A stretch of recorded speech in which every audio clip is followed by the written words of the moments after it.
Sean McCormick here for Radio Hannah.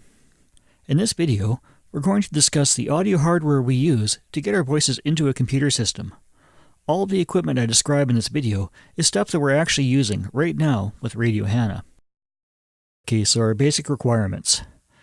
First, a high-quality directional or dynamic microphone that works in an untreated audio environment, the real world. Condenser mics are very expensive, very fragile, and pick up everything. They also require a mixer that can supply 48 volts of phantom voltage. Sometimes less is more. Second, you'll want a shielded connecting cable or cables if you have more than one mic. You'll want a female-to-male shielded/balanced XLR cable to connect your mic to your input device. Avoid cheap mics that plug directly into the microphone input of your computer or laptop. You know those little wand mics you get for $3 in the dollar store? They are just not worth the hassle. Third, a USB audio interface device. This can be a single-channel USB audio interface, a little box that takes a microphone and plugs into your computer to a higher-end mixer supporting multiple inputs. As mentioned above, watch out for mixers without USB that plug into the line or a mic jack on your computer. Anything that goes into the cheap sound card in your computer can produce a pretty wicked hum, and it's a lot of work to get rid of that. Just avoid the hassle. So how does this stuff connect? Your microphone connects to the USB audio interface device here in the middle using a XLR cable. The end that goes into your microphone is female, the end that goes into your audio interface is male. Next, a USB cable, that's universal serial bus, goes from the out on your interface device to a USB port on your computer. Pretty simple. Now, the microphones that we use and we have standardized on are the Behringer XM1800s. They come in packs of 3. They've got a really nice little carrying case, very tough.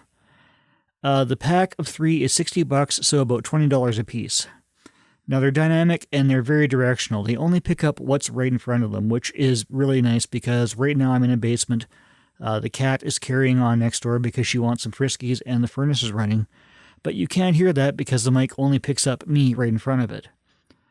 In the schools where we do a lot of recording, we have a lot of hard surfaces, a lot of echoes, and a condenser mic that picks up everything is just a disaster there. Plus, they are so fragile that if a student knocks one off of a desk, it's done. And that's like a $250 microphone.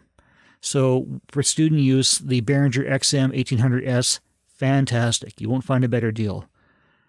It's also worth mentioning they seem to be a clone of the Shure SM58 microphone. They're a legendary mic, they sound wonderful, but they're about $160 a piece. For student needs, the Behringer works. The Behringers can take a fair amount of abuse. They've been dropped and keep working. They don't require phantom voltage, so they run just fine off of USB power. They do have a built-in on-off switch, which is very nice. The one thing you will want to do is add a foam windscreen over the top of the mic. They cost about 10 cents, 15 cents if you buy them in bulk.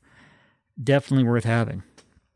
The shielded XLR cables tend to cost about $2 a foot and up, but you get what you pay for. You do save more if you buy them in bulk packs. eBay.ca is the best place to buy. You'll wind up waiting about a month for them to come from Hong Kong. Amazon.ca does cost more, sometimes 2 or 3 times as much, but you'll get your cables in about a week usually. It's always good to have some gender changers on hand because occasionally you'll try to plug into something and it's the wrong gender. So I order my gender changers off of eBay as well. The Behringer Euphoria UM2 is the audio interface that I own 4 of. These are great little audio interfaces. They cost about $60.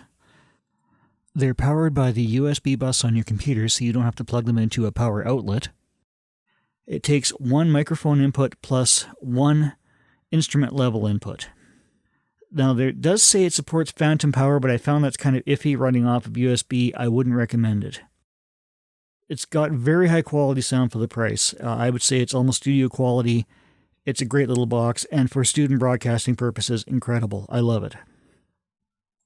We also have, at the school, 6 Behringer 302 USB mixers.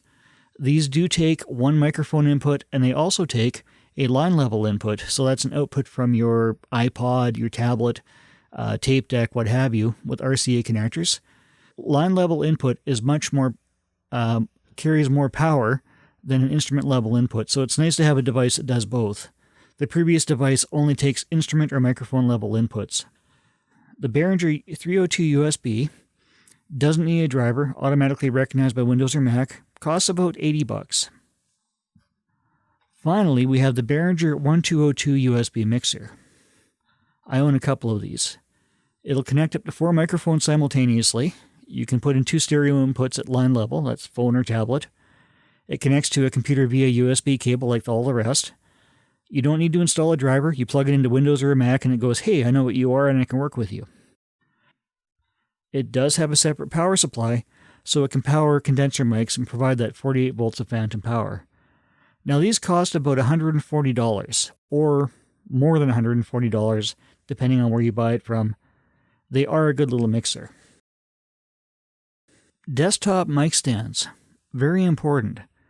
When you're holding a mic, unless you've got it in a stand, you can get mic handling noise.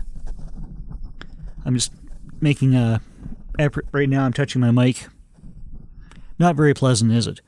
Now, if you have your mic in a stand, you don't get that mic handling noise. Also, the shock mount, which costs about $4, you put the microphone into that, and you don't have to worry about if you tap the table. I'm tapping the table right now, the vibration going up into your microphone. It's well worth the money. Last but not least, for good sound, you want the foam windscreens for the mics. I've got them as low as 10 cents a piece. Usually they're around 50 cents a piece. They do cut down on the breath noises. That's the plosive sounds, the sibilance S sounds. They protect the mic from spit and moisture, which is really nice in a school setting. They do cut down wind noise somewhat. And they do also protect the mic in case of a bump or a drop. I tend to buy them in packs off of ebay.ca. This is all the hardware that we're using right now to bring Radio Hannah to you. And you can see it doesn't cost that much, and the sound quality is actually quite good.